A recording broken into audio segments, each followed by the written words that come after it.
some apparent paradoxes or contradictions in our readings this weekend, I think. So first of all, in our gospel, it's saying that John went around preaching good news to the people, and right before that, John was saying, Jesus is standing around gathering the wheat into his barn, but the chaff he will burn with unquenchable fire. What good news. And then we hear, again, we also hear about rejoicing. Rejoice, rejoice, rejoice. And then in the gospel reading it says, give away everything that you have. Give anything extra, at least not everything, but everything extra, things that you have sitting around. If there's someone who needs it, give it away. It's like, wow, what happened to rejoicing? This is the season, right, of gifts and getting things.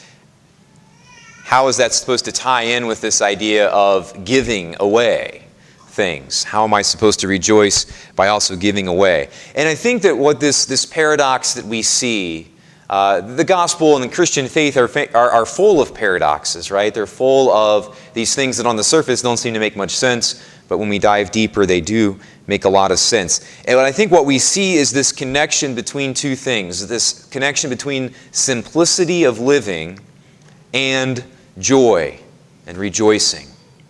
Simplicity and joy. They lead to each other. If I start to live simply, if I start to live a simplicity of life, then I also start to experience more joy. And when I experience more joy, it leads me, or it should lead me, to wanting to live a life of simplicity. And that is, again, something that we hear throughout the Gospels and throughout the Scriptures. And again, it doesn't make sense on the surface. But when we live it, it starts to make more sense. Now, there are people who didn't get this. There are people who sometimes have strived for simplicity, but without joy. And we hear about them, they're the Pharisees and other gospel passages, right? They would give everything that they had away. They'd have nothing, virtually nothing, and their clothes would be all tattered, and they would dump ashes on their head when they were fasting, and they'd walk around really sour and, letting everyone know, look how good I am. Look how hard my life is. Look how joyless my existence is. Aren't I holy? And Jesus calls them out at every turn and says, you're false advertising. You are doing it as a hypocrite. You're doing it to draw attention to yourself, and you are broadcasting the complete opposite of the gospel. Simplicity of life should radiate joy. And so when you're walking around and you're breaking that cycle, if you're trying to have joy without simplicity, or you're trying to be simple without joy, you are falsely advertising the gospel to the world.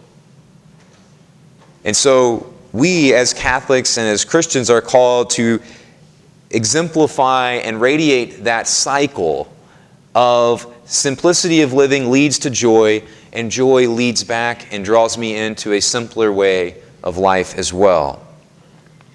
I must say that as a priest, first of all, in my own life, I'm guilty first and foremost of this, but also in the lives of others, whether it's spiritual direction, etc., just talking to people, visiting people, etc. I've seen stuff get in the way of joy all the time. Again, myself first. I've seen stuff get in the way of joy all the time. And I think that maybe we're invited to think about that a little bit as St. John the Baptist is encouraging us to think about all these ways in which we can simplify things. Giving away food to those who don't have any if we have enough. Giving away our clothing if we have enough, etc., etc. And so I'd like to reflect just a little bit on simplicity of various sorts. And first and foremost is the most obvious, and that's the one, again, that St. John the Baptist says in today's gospel, a materialistic simplicity. A simplicity of goods and products and stuff that I can tangibly touch and see and consume.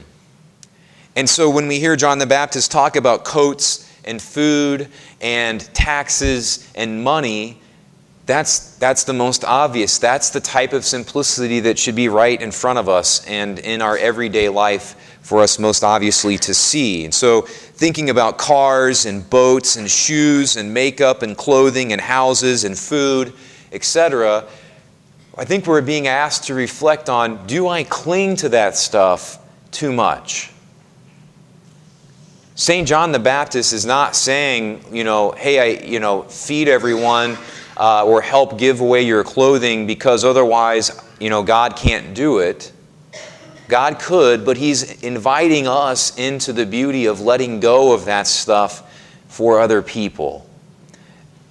God could feed and clothe everyone, but He's choosing to allow us to participate in that process because we must let go of those things if we are going to experience joy. We must let go of it. And I think about all the time, I think it's one of those things where we do well when we hear, I think, this gospel passage of St. John the Baptist to just reflect a little bit on our culture that we find ourselves in. So often we can allow our culture to sort of creep in a little bit into our way of life. That will always happen. We can't help but be affected by the culture that we're in the midst of. And so we should always do well. That's not always a bad thing. We're not supposed to just go live in the forest as Catholics. But we should also spend time asking ourselves, are there things in our culture that I just sort of allow myself to go along with that maybe aren't in accordance with the gospel?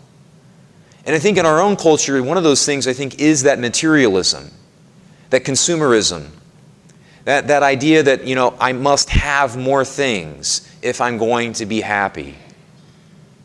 There is, I can't help, after visiting Haiti a couple of years ago, I can't help but look then through the lens of what our culture and country what it does look like to most of everyone else who lives outside of it. And this is not like some first world shaming or first world guilt, but I think we do well to just ask ourselves and look at it from that perspective for a moment.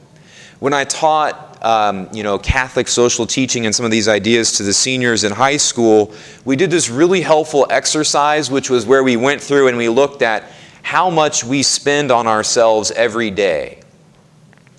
And one of the things, we went through, most of the world, over half the world lives on less than $1 American a day. Right? Everything that they spend, less than $1. And for most of us, when we tabulated, kind of what we spend on ourselves every day, it was about $85. And one of the things that it was just amazing, you could go through and spend a lot of time on that and looking at all of that stuff. But it was fascinating. We were uncovering, and I'm not, out on a war path against perfume or makeup or anything here. But when we looked at all what we spend just on beauty products in the United States, perfume, hair, makeup, cologne, all that kind of stuff, there's enough. We spend more than would be necessary to help feed the world, the rest of the world, right? It's just fascinating. It's amazing to see and recognize how much we have and how much we have that we can share if we want to. If we hear John the Baptist's call to let go of things. There is just so many material blessings that we have, and again, we're invited to participate and recognize that maybe some of that is actually getting in the way of my joy. There's that beautiful gospel passage where this farmer has this great abundance and this great harvest, and instead of sharing it, he builds bigger barns. And so the irony, or I think one of the things that Jesus is pointing out there is not just that he could be sharing, but to think about all the anxiety that he has of now I've got to manage barns, now I've got to build barns, now I've got to find people who will help me build barns, I have to manage and pay them, and all this upkeep and all these other things when I could have just shared the harvest. That's what Jesus and John the Baptist, I think, are inviting us to think about. Are we living as simply as we could? And that's not like, John the Baptist isn't like, you're all terrible because you're materialistic. No, Jesus is saying, let it go. Let go of it. You will find joy in living more simply. When you let some of that stuff not get in the way. When you don't worry so much about building bigger barns, but just sharing what you have. There's also, in terms of thinking about simplicity, there's not just the material stuff There's also a lot of times where our lives could be simpler because we spend a lot of time on things that are maybe there to kind of build up an image of myself or help me feel something psychologically about myself, or that whatever it might be. And thinking the time that we spend on social media or the time that we spend on other things, those things aren't bad. But am I spending too much time? And is there stuff that I can let go of to live more simply in that regard too? And then finally, I just think about some of the stuff of our social calendars, right?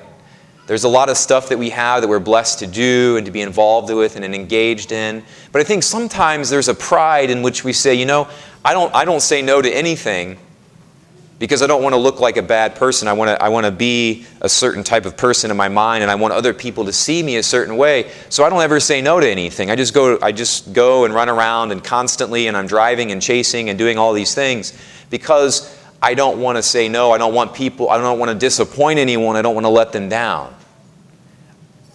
It's sometimes people even know that about us, so they're like, well, all the good moms are going to go do this. All the great parents are out taking their kids to 14 practices today. All the great parents or all the great people are out going to go do this or that thing or that. And there's a simplicity, I think, as well, of just sometimes in our calendars just saying, yeah, sorry, I can't make that. And I know that makes me a horrendous and terrible parent and person. But I just can't go. Sorry.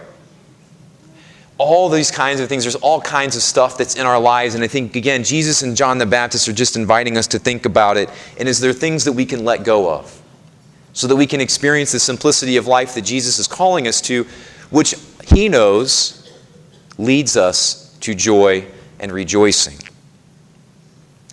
G.K. Chesterton once said, there are two ways to become content: to get more or to want less.